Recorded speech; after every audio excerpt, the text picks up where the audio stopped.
Alex, a big day for the RBA Governor, Philip Lowe. How do you think he handled himself? He did tell Australians to keep an open mind about more rate rises in the coming months. Yeah, Rita, look, that's right. And it's the first time, I think, in history that the Economics Committee has been a celebrity event. I mean, we were all tuning in to listen to it, which was quite strange. I wasn't actually in that one, but everyone was there and there was a media scrum as he left and everyone was hanging on his every words at the moment. And the reason for that is because we've seen our 8th consecutive interest rate rise. We're at the highest level of interest rates in 10 years, I think. So there's a fair bit riding on this. Australians are suffering at the moment. They're hanging on what might happen in the future with the RBA. Inflation's high, food prices are high, fuel prices are high, and we say this is what you get when you elect a Labor government. It's as simple as that. We had all sorts of promises about $275 power bill cuts, and we're getting quite the opposite. So look, I didn't see the entire interchange in the committee, but certainly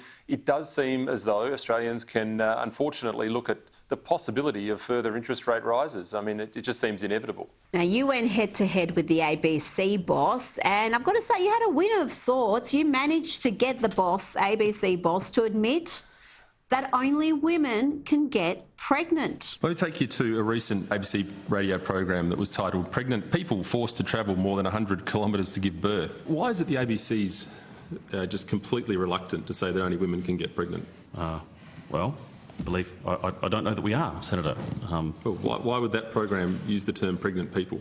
I can't answer that, Senator. I don't know. No one ever can. No one ever can. I am not suggesting that we have any aversion to say that women become pregnant. Would you be happy to say that today, that only women can get pregnant? I don't mind saying that. I believe that is a factual statement.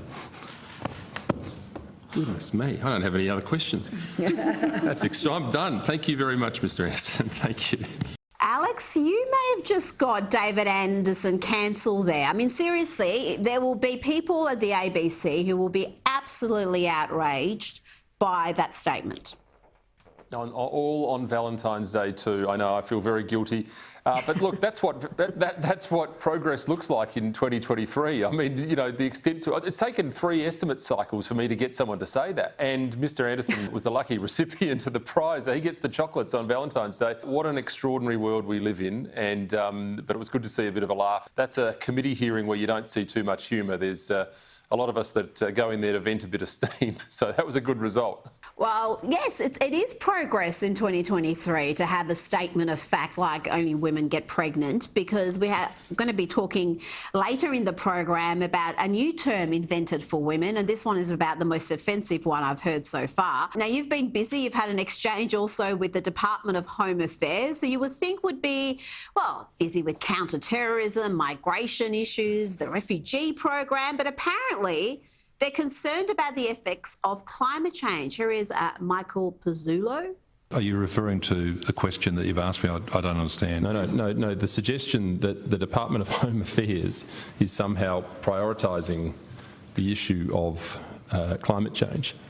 Is that a serious... Well, I'm not sure if you've noticed the increasing frequency and severity of weather events. Increasing frequency and severity of weather events caused by climate change. Senator, what do you think of that? I think that's utterly ludicrous, Rita, and I think Australians do too. And Mr. Pizzulo is doing his job, and he's been directed to do this by the Labor government that have taken every opportunity to come in and add their layer of wokeness to every single department. And the last one we would have expected was the normally very, very capable Home Affairs Department, who do a lot of serious work.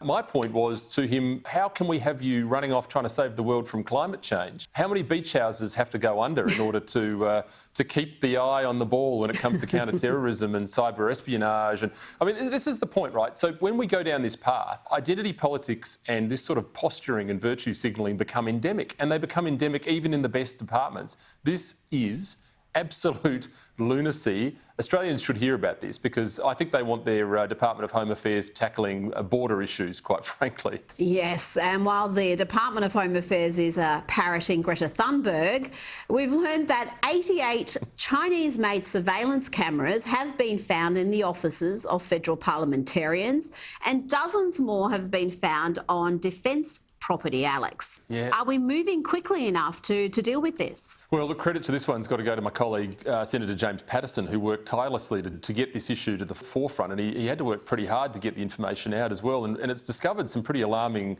figures there of 88 officers, and these are just presumably electoral officers. I haven't been notified that mine has, but I assume that I'm being listened to by someone all the time anyway. But look, it really is a serious issue. Defence sites and Commonwealth buildings as well. People need to understand the issues associated with surveillance generally, and it's not just related to the CCP either, by the way. It's a burgeoning issue, but you know, certainly it's moving, but these things need to be pulled out yesterday. I mean, this is a real problem. It is, and good on Senator Patterson for bringing this to light.